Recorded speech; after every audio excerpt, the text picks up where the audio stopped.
Oi, turma! Nossa aula de hoje é sobre sujeito indeterminado e oração sem sujeito. Na semana passada, eu gravei uma videoaula para vocês falando um pouquinho a respeito de sujeito e predicado, retomando os tipos de sujeito que nós já havíamos trabalhado até então e iniciando com vocês o conteúdo novo que diz respeito ao sujeito indeterminado e à oração sem sujeito. Hoje, a gente vai revisar esses dois novos tipos de sujeito e eu vou esclarecer as dúvidas que possam ter ficado em relação a esse conteúdo, certo? Bom, então, quando nós falamos em sujeito indeterminado, nós temos aquele tipo de sujeito que existe, mas que a gente não sabe exatamente quem é, né? Então, ele não aparece expresso na oração e não existem elementos na oração que permitam que nós identifiquemos esse tipo de sujeito. Nós usamos esse tipo de sujeito frequentemente no nosso dia a dia. O enunciador, ao usar esse recurso, ao usar o sujeito indeterminado, ele não precisa ou ele não quer mostrar quem é o autor dessa ação. Então, lembrem, né, da ideia de que tanto o sujeito simples, composto, quanto o sujeito desinicial são sujeitos determinados. Nós já tínhamos conversado sobre isso, né? Nesses três tipos de sujeito, nós sabemos quem é o autor da ação e podemos identificá-lo dentro do contexto, né, ou na própria oração. Quando o sujeito é indeterminado, nós temos a presença de um sujeito, mas não é possível identificar quem é o realizador, então, de uma determinada ação. Vamos dar uma olhadinha nos exemplos para que isso fique um pouquinho mais claro para vocês. Bom, pessoal, por exemplo, nesse slide aqui, né, nós temos a oração: precisa-se de ajudantes em um novo restaurante na cidade. Olhem só, a primeira pergunta que a gente vai fazer é: quem precisa de ajudantes? É possível responder essa pergunta? Eu posso descobrir, ao ler a oração, onde estão precisando de ajudantes, ou seja, em um novo restaurante da cidade. Mas nós não sabemos quem precisa de ajudantes, certo? Então, nós temos aqui um exemplo de sujeito indeterminado. Bom, pessoal, como nós podemos fazer então para descobrir quando o nosso sujeito é indeterminado? Primeiro caso, com verbos na terceira pessoa do plural. Então, nós teremos orações com verbos na terceira pessoa do plural. Por exemplo, elevaram o preço do combustível ontem. Vamos fazer a pergunta, né? Quem elevou o preço do combustível ontem? É possível saber quem realizou essa ação? Segundo exemplo, conquistaram o bicampeonato na segunda-feira. Da mesma forma que no exemplo anterior, nós conseguimos saber quem foi o responsável pela conquista do bicampeonato? Terceiro exemplo ainda, estudaram muito para o conteúdo da avaliação. Ok, muito bem. Quem realizou a ação de estudar? Nós temos como, ao analisar esta oração, saber quem é o sujeito? Nesses três exemplos, pessoal, o nosso sujeito ele é indeterminado. Existe alguém que realiza essas ações, as ações de elevar, de conquistar, de estudar. No entanto, nós não conseguimos identificar, através dessa oração, qual é o sujeito que aparece nesse momento. Vamos prestar atenção no exemplo mais embaixo. Olhem só, eu tenho a oração: chegaram os cartões. Num primeiro momento, se eu faço uma análise apressada, eu vou dizer, nossa, verbo na terceira pessoa do plural, então eu tenho um sujeito indeterminado. Muita atenção nessa hora. Algumas vezes eu posso escrever as orações no que nós chamamos de ordem inversa, ou seja, eu começo a oração pelo predicado e mostro o sujeito só depois dele. Aqui, o importante é fazer a pergunta para o verbo. Então, nós temos ali a oração: chegaram os cartões. Pessoal, quem chegou? Do que nós estamos falando? Dos cartões. Portanto, neste exemplo, nós não temos um sujeito indeterminado. Nós temos uma oração com um sujeito simples, que poderia ter sido escrita na ordem direta. os cartões chegaram, o que facilitaria para nós a identificação desse sujeito. Então, muita atenção ao analisar a oração.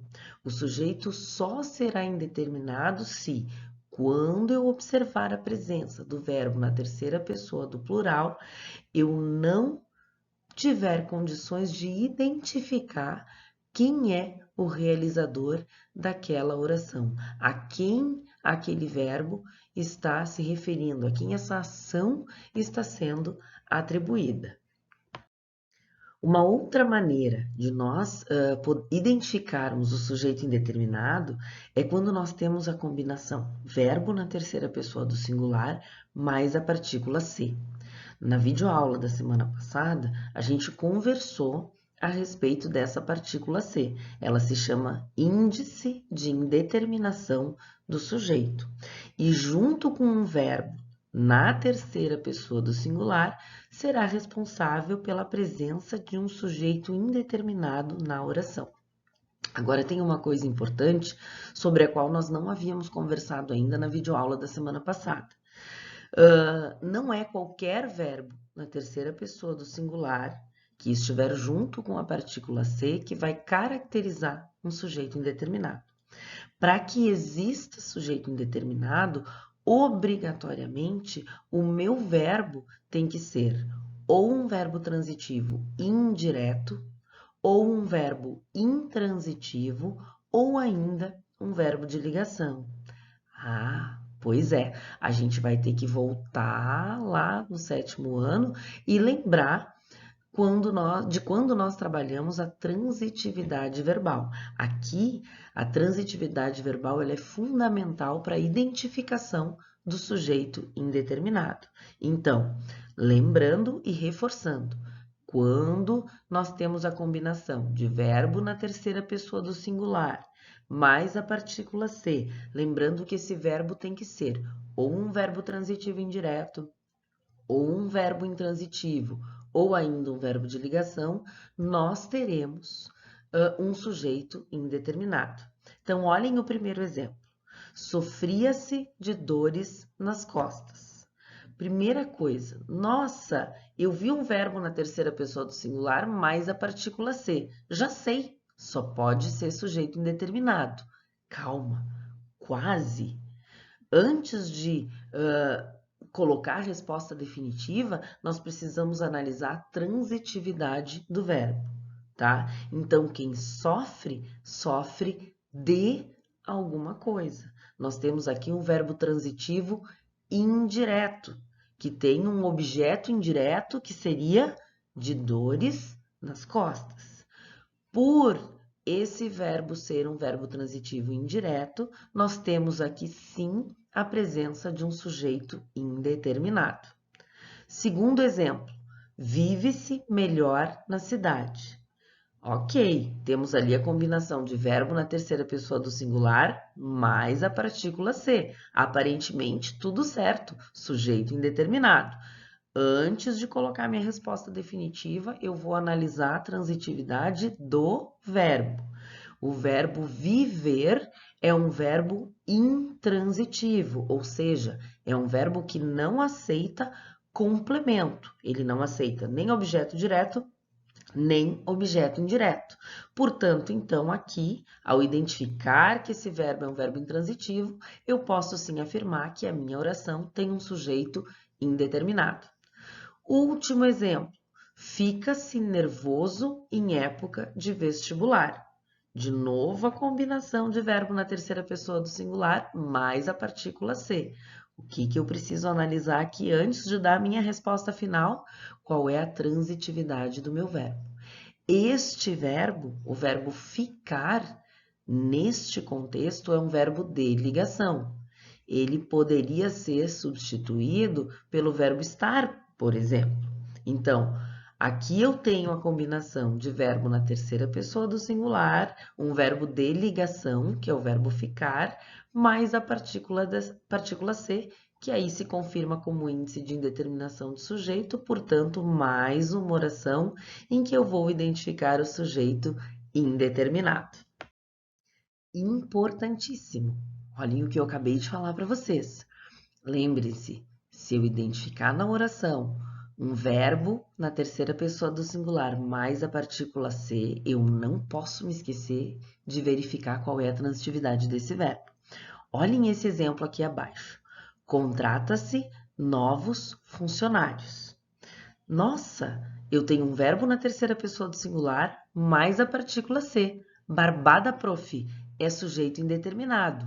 Opa, lembrem-se de que antes de vocês darem a resposta definitiva de vocês, vocês precisam analisar a transitividade verbal deste verbo. Então, contratar. Quem contrata, contrata alguém. Opa! Nós temos aqui um verbo transitivo direto, ou seja, é aquele verbo que pede um complemento sem a presença da preposição. Pessoal, se eu tenho na combinação de verbo na terceira pessoa do singular mais a partícula ser um verbo transitivo direto, eu não vou ter um sujeito indeterminado. Olhem essa oração transcrita logo abaixo. Novos funcionários são contratados. Então, na verdade, quando eu tenho um verbo transitivo direto, ou ainda eu poderia ter um verbo transitivo direto e indireto. Eu não tenho sujeito indeterminado. O que vai acontecer é que geralmente o sujeito está expresso na oração, está escrito na oração, mas ele vai vir depois do verbo, ou seja, na ordem inversa. Bom, agora a gente vai falar um pouquinho de oração sem sujeito. Lembrando que eu estou fazendo para vocês uma revisão, eu estou reexplicando aquilo que nós trabalhamos na videoaula da semana passada, certo? Na oração sem sujeito, é engraçado, né? Porque a gente está trabalhando os tipos de sujeito e de repente chega um tipo de sujeito que se chama oração sem sujeito. Pois é. Algumas orações dispensam a presença do sujeito. Por quê? Basicamente porque elas são formadas por verbos impessoais. Então, a primeira coisa que a gente tem que saber é o que é um verbo impessoal. São verbos que não aceitam as pessoas do discurso. Que verbos são esses, então, professora? Nós vamos ter, então, alguns verbos, não são muitos, que vão ser responsáveis pelas orações sem sujeito. E aí nós vamos analisar um por um para que vocês possam identificar, tá? O que é importante aqui quando nós trabalhamos com a oração sem sujeito?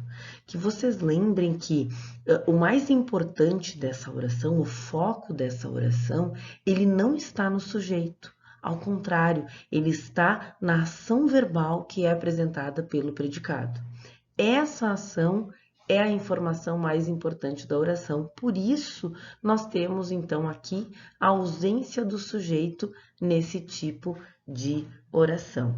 Vamos ver agora, então, quais são os verbos impessoais que vão caracterizar essas orações sem o sujeito. Bom, primeiro tipo de verbo impessoal, os verbos que expressam os fenômenos da natureza. Nossa, que verbos são esses, prof? Verbos ventar, chover, nevar, trovejar, são as ações realizadas pela natureza. Eu gosto de brincar com vocês, e eu comentei isso no vídeo da aula passada e na nossa aula online, que eu não preciso dizer que a chuva choveu, ou que a neve nevou, ou que amanhã amanheceu. É como se nós tivéssemos, com esses verbos que indicam fenômenos da natureza, sujeitos óbvios. Então, por esse motivo, eles seriam verbos impessoais. Né? Eles não necessitam da presença de um sujeito, por quê? Porque a ação em si é o mais importante dentro dessa oração. Exemplos: chove muito no Nordeste nesta época do ano, então nós temos ali o verbo chover, que é um verbo impessoal e indica um fenômeno da natureza. Aqui anoitece sempre às 18 horas, o verbo anoitecer, também um verbo impessoal, porque indica um fenômeno da natureza e vai classificar, então vai caracterizar aqui a presença de uma oração sem sujeito. Nós temos também o verbo nevar, nevou bastante nesta madrugada. Mais um verbo impessoal que indica um fenômeno da natureza, portanto, caracterizando aqui uma oração sem sujeito. Outra situação em que nós temos uma oração sem sujeito. Aí aqui nós vamos trabalhar com 4 verbos em especial. Os verbos ser, estar, fazer e haver, quando estão relacionados a fenômenos da natureza, quando indicam tempo, expressões temporais. É cedo ainda ou tarde demais? Olhem ali a presença do verbo ser, conjugado no presente do indicativo, na forma é. Faz 6 meses que não encontro com ele. Então, nós temos aqui o verbo fazer, indicando tempo que já passou, né? Tempo passado. Está anoitecendo, o verbo estar, indicando também um fenômeno da natureza, uma expressão temporal. Há 2 anos não chove nessa região, desculpa. Aqui nós temos então o verbo haver sendo empregado também como uma expressão temporal, indicando que há 2 anos já faz, né, esse tempo todo que não chove nessa região. Pessoal, lembrando que esses 4 verbos nessa situação, ou seja, quando eles estão relacionados aos fenômenos da natureza ou com expressões temporais, são classificados como verbos impessoais. Quando o verbo é impessoal, e isso nós já tínhamos conversado na videoaula anterior, os verbos devem aparecer sempre na terceira pessoa do singular, certo? Eles não devem aparecer no plural, por serem verbos impessoais. Então, é muito comum, por exemplo, nós ouvirmos a frase faz 6 meses que não encontro com ele, sendo dita da seguinte forma: fazem 6 meses que não encontro com ele. Por quê? Porque as pessoas costumam colocar esse verbo no plural em função do tempo. Já que são 6 meses, é plural, então eu preciso usar o verbo no plural. Não, pessoal, isso está errado.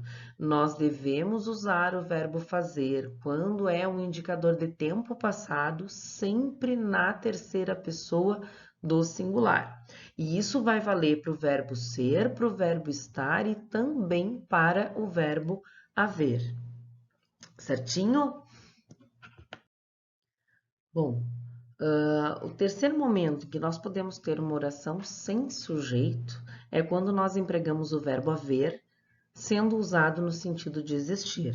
Olhem só, a gente já falou sobre o verbo haver no slide passado, e lá ele estava sendo empregado indicando tempo transcorrido, tempo que já passou. Ele estava sendo associado a uma expressão temporal.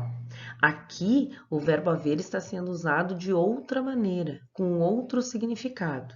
Então, sempre que eu empregar o verbo haver como sinônimo de existir, eu tenho a presença de uma oração sem sujeito. Observem os exemplos.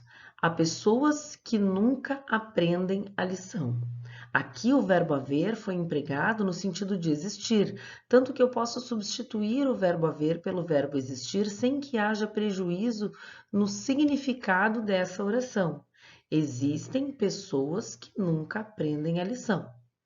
Segundo exemplo, havia 120 pessoas confirmadas para o evento.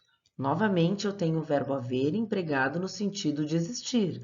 Existiam 120 pessoas confirmadas para o evento. Por fim, a polícia disse que houve muitos casos semelhantes nessa semana. Novamente, o verbo haver empregado como sinônimo do verbo existir. A polícia disse que existiram muitos casos semelhantes nessa semana. O que é importante aqui, pessoal? O verbo haver é um verbo impessoal quando é empregado como sinônimo de existir. Se ele é impessoal, ele deve ser empregado na terceira pessoa do singular. Nós estamos falando aqui do verbo haver. Se vocês voltarem um pouquinho na gravação desse mesmo slide, vocês vão ver que toda vez que eu substituir o verbo haver pelo verbo existir, Quando eu usei o verbo existir, ele acabou sendo colocado no plural, por uma questão de concordância. Por quê? Porque o verbo existir não é um verbo impessoal. Então, muita atenção aqui. O verbo haver, usado no sentido de existir, ele é um verbo impessoal, portanto, um verbo em terceira pessoa do singular. Então, fenômenos, verbos que indicam fenômenos da natureza, os verbos ser, estar, fazer e haver, quando indicam fenômeno da natureza ou expressões temporais, fenômenos meteorológicos, e ainda o verbo haver, empregado no sentido de existir, devem ser empregados na terceira pessoa do singular, porque são verbos impessoais e vão caracterizar uma oração sem sujeito. Certo? Acho que com esses slides e esses novos exemplos eu estou conseguindo complementar a nossa videoaula da semana passada e a partir de agora, então, vocês vão ter um pouco mais de condições de realizar as atividades que eu vou propor para vocês no slide final. Bom, turminha, para finalizar a nossa aula de hoje, então, lá no plural, eu estou enviando para vocês o gabarito da última atividade que vocês realizaram no livro, que eu me esqueci de enviar na semana passada, então ela já vai estar lá para vocês direitinho, junto com esse material que vocês estão analisando agora, e eu preciso então que vocês façam para a nossa próxima aula, na semana que vem, os seguintes exercícios do nosso livro didático. Então, eu quero os exercícios 1 a 10, das páginas 45 a 47, e os exercícios 1 a 4, das páginas 47 e 48. São exercícios sobre sujeito indeterminado e oração sem sujeito. Vocês deverão responder esses exercícios no caderno. Pessoal, é muito importante aqui que vocês trabalhem com a organização do material de vocês, de todas as atividades que nós estamos fazendo através da plataforma Plural no caderno. Então, colocar a data da atividade, hoje, dia 23 de abril. Identifiquem os exercícios que vocês vão fazer, então, exercícios sobre sujeito indeterminado e oração sem sujeito, e as páginas em que estão os exercícios que vocês estão respondendo. Certo? Nós vamos nos ver na próxima semana. Eu vou gravar para vocês mais uma videoaula. Vamos passar para frente no nosso conteúdo, certo? E todas as dúvidas que vocês tiverem, a gente vai resolver na nossa aula online da semana que vem também. Um grande beijo. Eu espero que vocês tenham gostado do material e a gente se fala em breve. Tchau, tchau, pessoal!